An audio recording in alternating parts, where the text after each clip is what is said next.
Listen closely, because what I am about to tell you will sound impossible, but I was there. I saw it with my own 4 eyes, and I still wake up in the middle of sleep cycle wondering if humans are actually insane or if the rest of us are just pathetically fragile. My name is Vrult.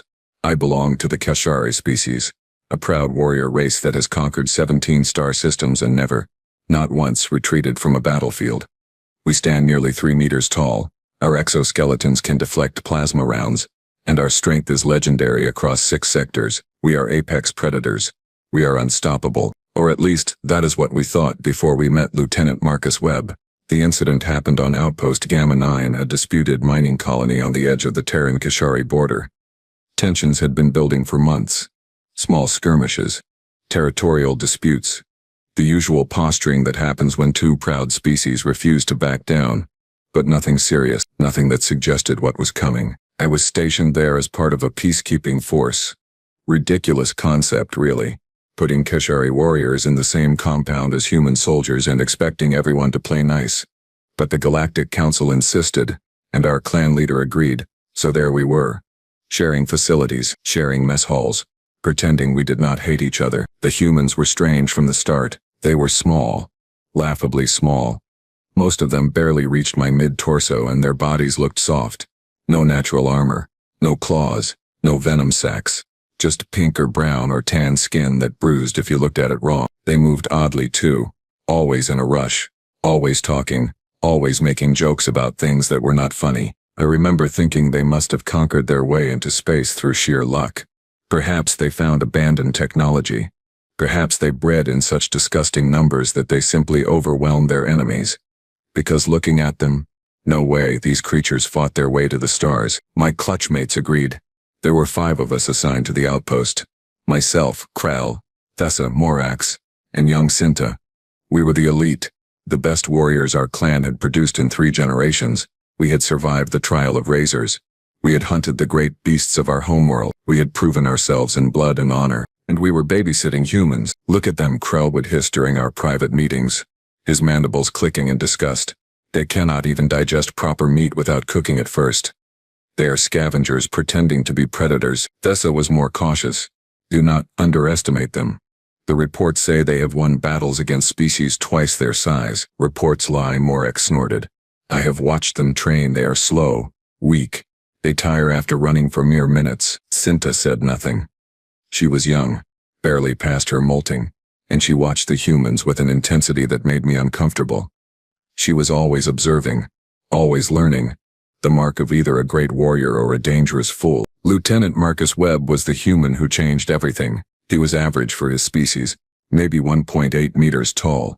Brown hair cut short, green eyes that never stopped moving. He had scars on his hands and a slight limp that he tried to hide. Later, I learned he had been injured in some previous conflict, a broken leg that had not healed properly. The humans had offered to replace it with cybernetics, but he had refused. Said he wanted to keep his original parts. Stupid, inefficient, very human. Marcus was friendly in the way humans are friendly, which is to say aggressively. He would greet us every morning in the mess hall, attempting to pronounce our names in his clumsy mammalian tongue, making jokes that made no sense in translation. He would ask us questions about our culture, our homeworld, our traditions. At first, we thought this was intelligence gathering, but no, he was just curious. Genuinely, stupidly curious about everything. Morning, Vrult, he would say, waving one of his 5-fingered hands. How are the mandibles today? Still sharp? I would click in response, not bothering to translate, but he never seemed offended. He would just grin and move on to annoy someone else. The tension at the outpost was building like pressure in a sealed container. The mining rights were still disputed. The Galactic Council kept delaying their decision. Both sides were getting impatient. Our warriors wanted action. The humans wanted resolution. Nobody was happy. Then the cubs arrived. Kashari cubs are not like human children. We do not coddle them. We do not shelter them. At age 6 cycles they are sent into the training grounds to learn combat. By age 10 they have made their first kill. By age 15 they are warriors. It is our way. It has always been our way. 3 cubs were sent to Gamma 9 as part of their advanced training. Vec, Raisha, and Tolm. Young, aggressive, desperate to prove themselves. They looked at the humans the way predators look at wounded prey, with hunger. with contempt, with the certainty that violence was inevitable. I should have seen it coming. I should have known that mixing arrogant young warriors with their first taste of independence in a species they had been raised to view as inferior was a recipe for catastrophe. But I was complacent. We all were. The incident started in the training yard. Marcus was there, running through some human exercise routine. Something they call calisthenics, which apparently involves lowering and raising their bodies repeatedly for no logical reason. He was sweating, breathing hard, looking vulnerable. The cubs were watching. Look at it struggle, Vec chittered, loud enough for Marcus to hear. The soft skin can barely support its own weight. Marcus glanced over but did not respond. He just kept exercising. In, down, up, out. His face was red from exertion. I bet I could snap its arms like dried fungus, Rasha added, moving closer. Should we test it? This was a problem. Kashari culture values strength, respects power. Challenges are common among our young. A way to establish hierarchy and earn honor. But the humans had different rules, different expectations. They did not understand that what the cubs were doing was normal, natural, just younglings testing boundaries. Marcus stood up slowly, wiping sweat from his face with a small cloth. You boys looking for something? His voice was calm. Too calm. I was across the yard, supervising another group, but I could hear the edge in his tone. The warning. We are looking at weakness, Tolm said, the smallest of the three but the most aggressive, and wondering how your species survived long enough to leave your planet. Marcus smiled. Not a friendly smile, a smile that showed teeth. That is an excellent question. You want to find out? This was escalating. I started moving toward them, but I was not fast enough. Krell was closer, and he was grinning. He wanted to see what would happen. Wanted to watch the human embarrass itself. A challenge, Vec announced formally, spreading his arms wide. Single combat. To first blood or submission. The other humans in the training yard had stopped what they were doing. They were watching now. Tense. Red. Marcus looked at Vec for a long moment. Then he shook his head. Not interested. Coward. Rasha hissed. Yup, Marcus agreed cheerfully. Absolutely. Completely terrified of fighting an adolescent half my age. You got me. The sarcasm was thick enough to cut with a blade. The cubs did not understand sarcasm. They understood that the human had refused a formal challenge, that it had shown weakness. Tall moved first. He was fast. I will give him that. Faster than Marcus expected. The young Kashari lunged forward, claws extended, aiming for the human's shoulder. A grazing strike, not meant to kill, just meant to mark, to humiliate. Marcus twisted, but not fast enough. Tolm's claws caught his upper arm, tearing through the fabric of his uniform and into flesh beneath. 3 parallel cuts, deep enough to bleed. Red blood, so much brighter than our own, began soaking through the torn material. First blood, Tolm announced triumphantly. The human bleeds like prey. Marcus looked down at his arm, at the blood dripping onto the training mat. His expression was unreadable. Then he looked up at the 3 cubs, and something in his eyes changed. Something cold and calculating and very, very dangerous. Okay, he said quietly. Now we have a problem. What happened next occurred too fast for proper analysis. One moment, Marcus was standing still, injured and bleeding. The next moment, Tolm was on the ground, screaming, his right arm bent at an angle that arms should not bend. Marcus had moved with a speed that seemed impossible for his injured state, had grabbed Tolm's attacking limb, and had simply twisted. The crack of breaking chitin was loud enough to hear across the entire yard. My arm, Tolm shrieked. You broke my arm. Yup, Marcus said calmly, releasing him. I did. Vec and Rasha stared in shock. Then they attacked together. This was no longer a challenge. This was a fight. A real fight. The cubs moved with all the speed and ferocity of their training, claws slashing, mandibles snapping. They were trying to kill him now. Trying to restore honor through violence. Marcus did not run. Did not call for help. He simply adapted. He was smaller than them. Weaker in raw strength. Slower in a straight sprint. Every advantage belonged to the Kashari cubs. But Marcus fought like nothing I had ever seen. He used their momentum against them. Used their aggression as a weapon. When Vec lunged, Marcus sidestepped and drove an elbow into the cub's thorax with surgical precision. When Rasha tried to grapple, Marcus dropped low, swept the legs, and delivered a strike to the joint that made Rasha's knee bend sideways with another sickening crack. Both cubs were on the ground now, both injured, both making sounds of pain that younglings should never make. The entire outpost had gone silent. Humans and Kashari alike stood frozen, watching this impossible thing. A single injured human had just defeated 3 Kashari cubs in hand-to-hand combat, had broken their bones like it was nothing, like it was easy. Marcus stood over them, breathing hard, his arm still bleeding.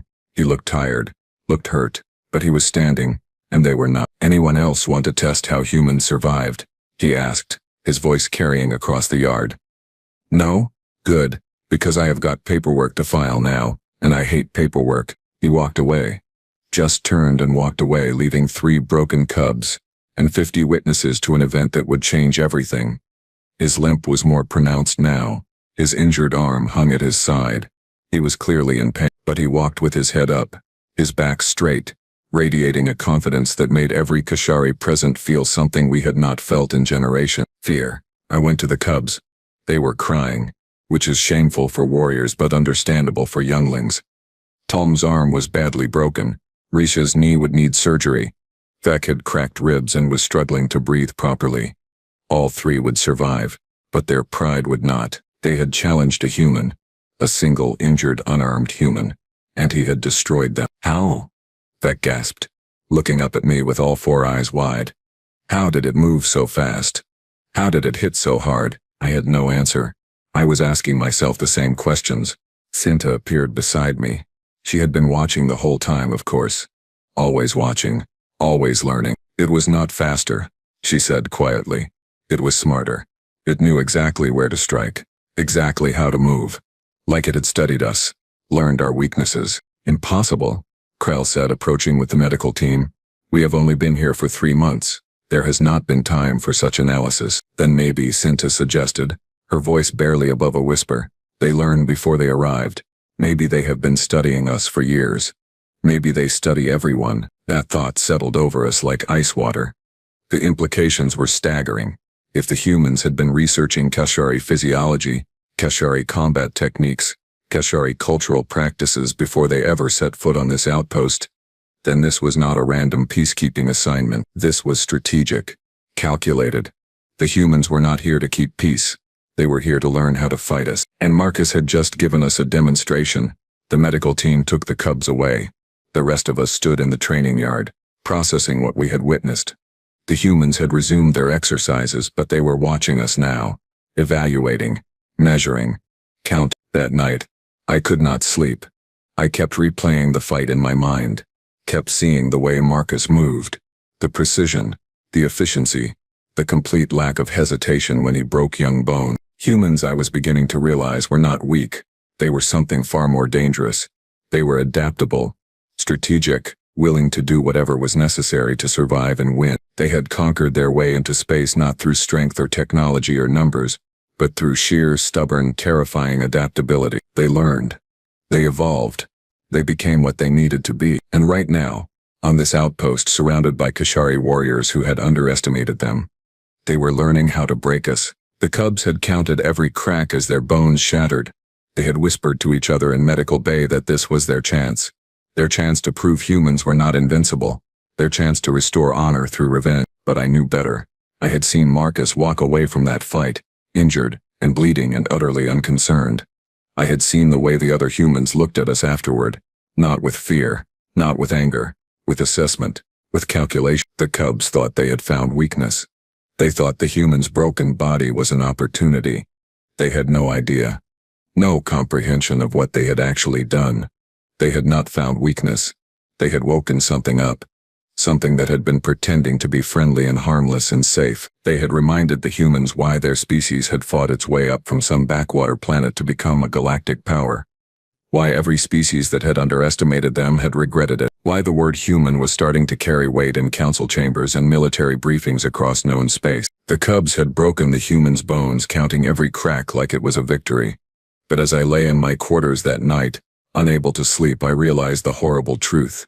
Marcus had let them, had taken the injury deliberately, had allowed first blood because he knew exactly what would happen next, knew that 3 arrogant cubs attacking an injured human would justify what came after, would give him permission to respond with the full, terrible efficiency that his species had perfected over millennia of killing each other and everything else that threatened them. This was not their chance. This was never their chance. This was a lesson. And we were the students. I just hoped we survived long enough to learn it. The next morning, everything felt different. The air in the compound had changed. It was thicker somehow, charged with electricity that made my sensory organs itch. The humans moved through the corridors the same as always, smiling their strange smiles, making their incomprehensible jokes. But underneath something had shifted. They were watching us now. Really watching. The way a hunter watches prey before the killing strike, and we were watching them right back. The cubs were in medical bay, being treated by both Kashari and human doctors. Ironic, is it not? The same species that broke their bones was now carefully setting them, injecting them with healing compounds, monitoring their recovery with equipment far more advanced than our own. The humans had insisted on helping with treatment. Said it was protocol. Said they wanted to ensure proper healing. I think they wanted to study what they had done. Wanted to measure the damage. Take notes for next time. Tom would recover fully in 6 weeks. Rasha needed surgery, which the human medical officer, Dr. Elizabeth Park, performed with unsettling skill. Vec's ribs were wrapped and bound, his breathing assisted by machines that hummed and beeped in rhythms I did not trust. All 3 were alive. All 3 were functional, but something in them had broken that went deeper than bones and cartilage. They were quiet now. Subdued. The aggressive arrogance had drained away, replaced by something that looked disturbingly like respect. Or maybe fear. Sometimes those two things look the same. I visited them on the second day after the incident. They were sharing a recovery room, 3 beds arranged in a triangle, surrounded by monitoring equipment, and the persistent smell of antiseptic. Tolma was awake, staring at the ceiling with all 4 eyes unfocused. Rasha was asleep, sedated for pain. Vec was reading something on a datapad, his breathing labored but steady. "How are you feeling?" I asked, because that is what you ask the injured, even when the answer is obvious. "Like I was hit by a transport shuttle," Tolm said flatly. "Driven by a human who knew exactly which parts would hurt the most. Lieutenant Webb came to visit earlier," Vec said, not looking up from his datapad. "Brought fruit. Some kind of human food called apples. Said they help with healing." Sat there for 20 minutes explaining the physiology of what he did to us. In detail. With diagrams. I felt my mandibles click in surprise. Explained it. Vec repeated. Showed us the pressure points on Kashari anatomy. Demonstrated on a model where to strike to break the exoskeleton with minimum force. Talked about leverage and momentum and something called kinetic energy transfer. Then he apologized for hurting us. He apologized? Yes. Said he wished we had not forced his hand. Said he hoped we would heal quickly. Said if we wanted to learn proper combat technique, he would be happy to teach us once we recovered. Vec finally looked up, his eyes meeting mine. He meant it. Vralt. He was genuinely sorry, but also completely unapologetic about breaking us. It made no sense. Actually, it made perfect sense. Humans were contradictions wrapped in soft flesh. They could feel genuine regret about hurting someone while simultaneously being willing to do it again if necessary. They separated the action from the emotion, kept them in different compartments of their bizarre brains, and somehow managed to function without the cognitive dissonance tearing them apart. It was disturbing, efficient, incredibly dangerous. "Are you going to accept his offer?" I asked. "To train with him?" The 3 cubs looked at each other. Some wordless communication passed between them, the kind that clutchmates develop over years of shared experience. Finally Tolm spoke. "Yes, we are going to learn everything he will teach us. Because next time we want to win." "There should not be a next time," I said firmly. "The challenge is over. Honor has been satisfied." "Honor?" Rasha had woken up, his voice thick with pain medication but sharp with bitterness. "We have no honor, Vralt. We attacked an injured opponent and got destroyed in seconds. Every warrior on this outpost knows what happened. Every warrior is laughing at it. The only way to restore honor is to become strong enough that no one ever laughs again. And you think a human will teach you this strength?" "I think," Vec said slowly, carefully, "that Lieutenant Marcus Webb just showed us we do not know the first thing about real combat. Everything we learned in the training grounds, everything we were taught about honor and strength and warrior pride, it all failed in seconds against someone who actually knows how to fight. So yes, we will learn from him. We will learn everything. And then maybe, just maybe, we will understand what makes humans so terrifying." I left the medical bay feeling unsettled. The cubs were right, of course. They had been humiliated. but their response seeking training from the one who humiliated them. That was not the Kashari way. We were supposed to demand a rematch. Challenge again. Fight until we won or died trying. Instead, these younglings were choosing to adapt, to learn, to change. They were acting like humans. The thought made my blood run cold.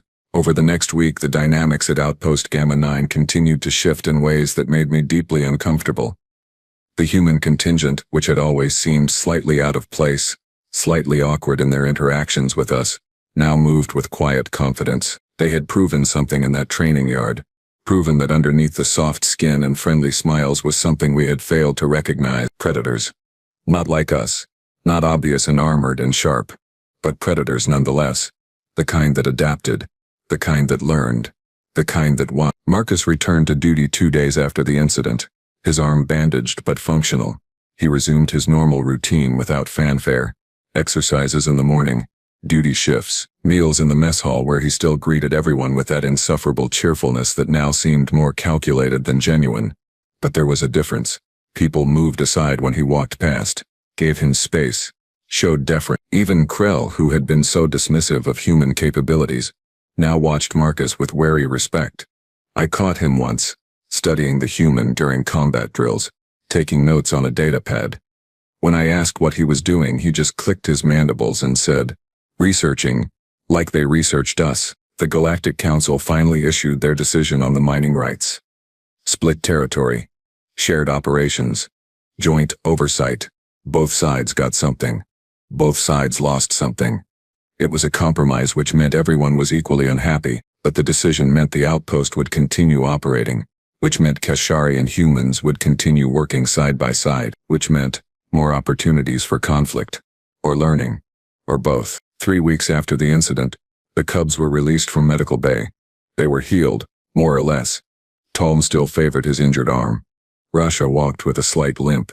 Thek's breathing had improved, but still whistled slightly when he exerted himself. They were functional warriors again. Changed warriors. The first thing they did was approach Marcus. I was there.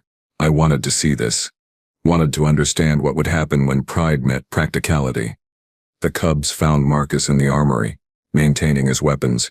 Humans were obsessive about weapon maintenance, constantly cleaning and adjusting and calibrating. Marcus was field stripping some kind of projectile weapon, his hands moving with practiced efficiency. Lieutenant Webb, Talnaz said formally.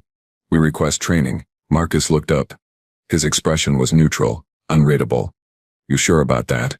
Last time did not go great for you. Last time we were arrogant and stupid, Becca said bluntly. This time we want to learn. Learning means admitting you do not know everything, Marcus said, resuming his work on the weapon.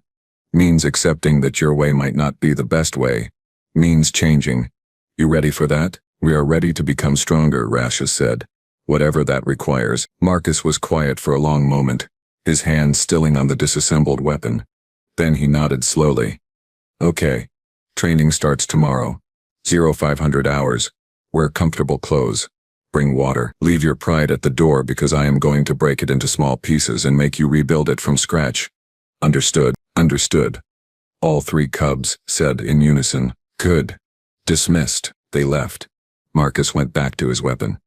I stayed, curious despite myself. That was unexpected. I said, I thought you would refuse. Why would I refuse? Marcus asked, not looking up. They want to learn. I am qualified to teach.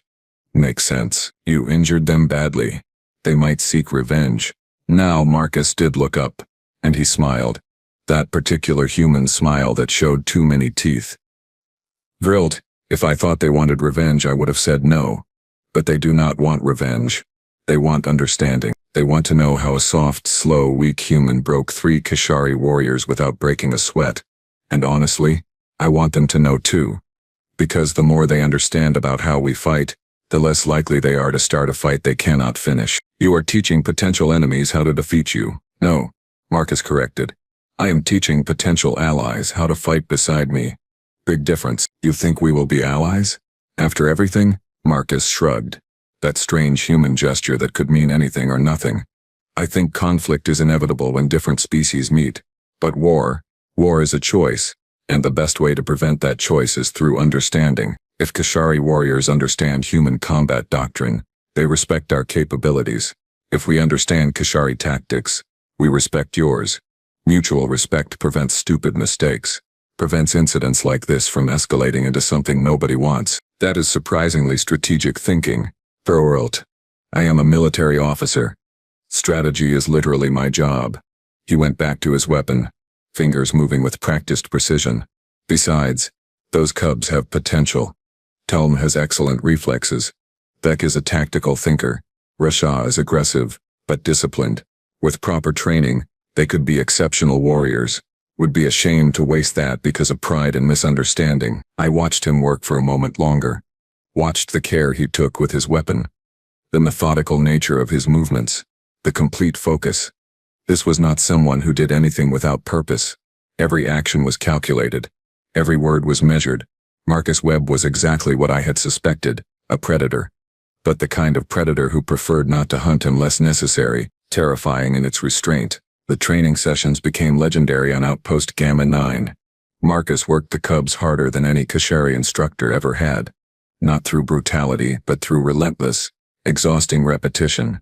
He taught them human martial arts, techniques with names like Judo and Krav Maga and something called Brazilian Jiu-Jitsu that seemed to involve falling on the ground deliberately and then making your opponent regret every life choice that brought them to that moment. He taught them about leverage and angles, about using an opponent's strength against them, about targeting weak points with surgical precision, about fighting smarter instead of harder. It was everything the cubs had never learned in traditional Kashari training, which focused on overwhelming force and honorable single combat. This was not honorable. This was effective. Other Kashari started watching the sessions. At first they mocked the cubs for training with a human, called them traitors, weaklings, soft scales, but then something happened during the monthly combat trials. The event where warriors test themselves against each other in ritualized combat. The cubs entered. All three of them. And they won. Not every match, but enough. They won using techniques no Kashari had seen before. Moves that looked wrong but worked perfectly. And suddenly the mockery stopped. Other warriors started asking questions. Started watching more carefully. Started wondering if maybe, just maybe, the humans had something worth learning. Cinta was the first senior warrior to approach Marcus for training. She did it quietly without announcement, just appeared at the 0500 session one morning and asked to join. Marcus looked at her for a long moment, then nodded and said, "Keep up or get out." She kept up. Barely. But she kept up. Within 2 months, a dozen Kashari warriors were training with Marcus. The sessions had moved to a larger facility to accommodate everyone. Human soldiers had started joining too, learning Kashari techniques in exchange. It became an unofficial cultural exchange program, knowledge flowing both directions.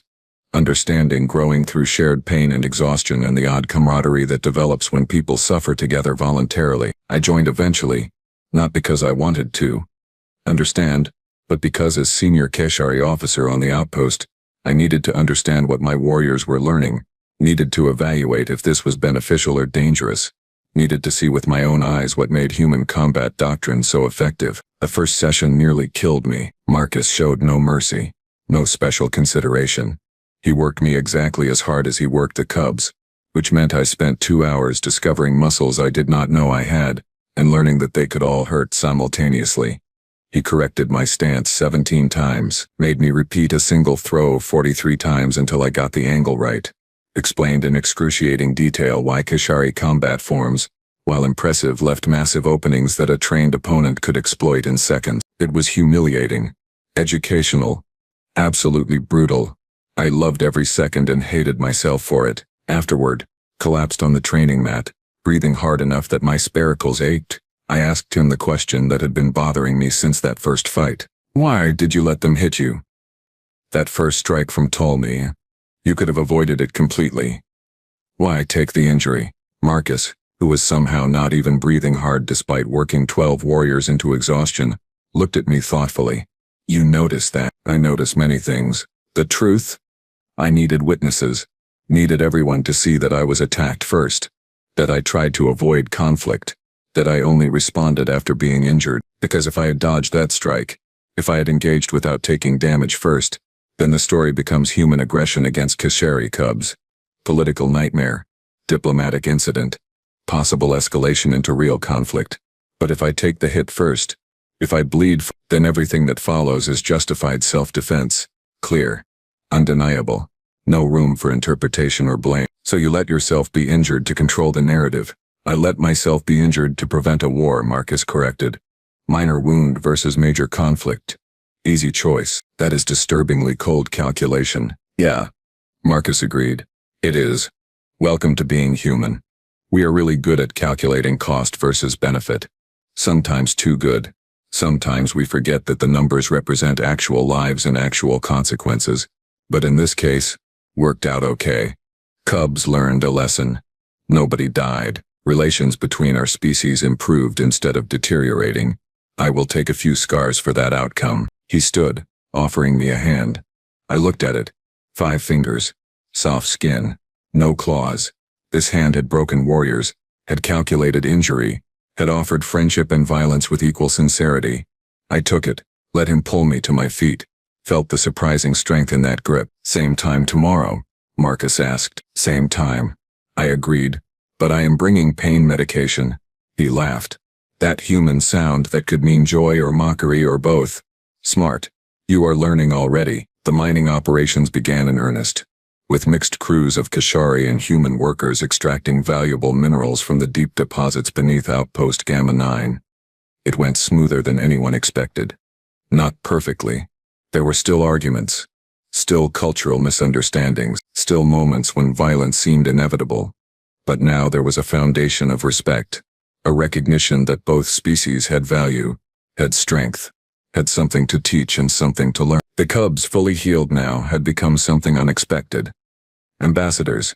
They moved between human and Kashari groups with ease, translating not just language but intent, explaining why humans did things that seemed strange, why Kashari reacted in ways that confused. They had earned respect from both sides through their willingness to adapt, to change, to become something new. 6 months after the incident, the Galactic Council sent an inspection team to evaluate the shared operation. They expected to find tension, conflict, evidence that mixing Kashari and human forces was a mistake. Instead, they found integrated training programs, joint security patrols, mess halls where both species ate together, arguing about sports and politics and the best way to prepare food. They found something that looked disturbingly like cooperation. The inspection report called it unprecedented interspecies integration. They recommended the model be implemented at other disputed outposts. The council approved. Within a year, mixed Kashari human facilities were operating on 17 worlds. The training program Marcus had started became official doctrine. Cultural exchange became policy. And I, watching all of this unfold, realized something terrifying. The cubs had been right to whisper that this was their chance, just not in the way they thought. Breaking the humans' bones had not been an opportunity to prove superiority. It had been an opportunity to learn, to grow, to become part of something larger than tribal pride and species loyalty. The humans had conquered their way into space not through strength or numbers or technology. They had done it through this ability to turn conflict into cooperation, to transform enemies into allies, to take someone who hurt them and teach them instead of destroying them. It was strategic brilliance disguised as compassion, calculated kindness with measurable returns. It was in its own way more terrifying than any weapon. I found Marcus one evening in the observation deck staring out at the stars. He spent time there often, usually alone, just watching the void. I had learned this was how humans process things. They needed solitude sometimes.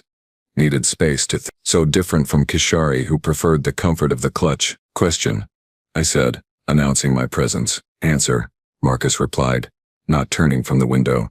Maybe. Why do you do this? The training, the cultural exchange, the effort to build bridges between our species. You could have just kept your distance, done your duty and nothing more. Why go further? Marcus was quiet for a long time. Long enough that I thought he might not answer. Then finally he spoke. My grandfather fought in the last major war on Earth. Humans killing humans over resources and ideology and stupid pride. He told me once that the saddest thing about war is how much alike the enemies are. How if you sat them down and made them talk instead of fight, they would find they wanted the same things. Safety for their families, food, purpose, respect. But instead, they killed each other over differences that did not matter. Died for leaders who did not care. Destroyed worlds for nothing. He turned to face me, and his eyes were tired. old beyond his years. I do this because someone has to. Because if we do not build bridges, we will build graves. Because the alternative to understanding is extinction. Because I have seen what happens when species decide they cannot coexist, and I refuse to let that happen again if I can prevent it, even if it means taking a few hits, even if it means teaching potential enemies how to fight, because educated enemies become allies, and allies become friends do not destroy each other. That is idealistic. Yeah, it is. But you know what? Idealism backed by careful planning and strategic implementation actually works sometimes. Not always. Not perfectly. But sometimes. And sometimes is better than never. I clicked my mandibles in understanding. Or maybe respect. Or maybe both. The cubs call you teacher now. Did you know that? I heard. It is nice. They would die for you. Do you know that too? Marcus smiled sadly. I would prefer they live for me instead. Death is easy. Living is hard. Building something better is harder still. But it is worth it. We stood together in the observation deck, human and Kashari, watching stars that neither of our species had named yet. Watching a future that was uncertain but maybe, just maybe, a little brighter than the past. The cubs had broken the humans' bones, counting every crack like a victory. They had whispered that it was their chance, and they had been right. Just not the way anyone expected. It was their chance to learn, to grow, to become part of something larger. It was all of our chance. And standing there, watching Marcus Webb stare at the infinite void with the quiet determination that defined his entire species, I realized that the humans were going to win. Not through war, not through conquest, but through this. Through relentless, stubborn, terrifying patience. Through the willingness to take pain and turn it into progress. Through the ability to see enemies and imagine friends. They were going to win by making us want to join them. And that, more than any weapon or strategy or military might, was what made humans truly unstoppable. The cubs had been right to count the cracks. They just did not understand what they were really counting. Not the breaking of bones, but the breaking of barriers, the fractures in old thinking, the cracks through which new light could shine. Marcus Webb had taught us that, had shown us through action and patience and calculated mercy. And now, whether we wanted it or not, we were all his students, learning the most dangerous lesson humanity had to teach. That differences do not have to mean division, that conflict is not inevitable, that even broken bones can heal stronger than before, if you know how to set them properly.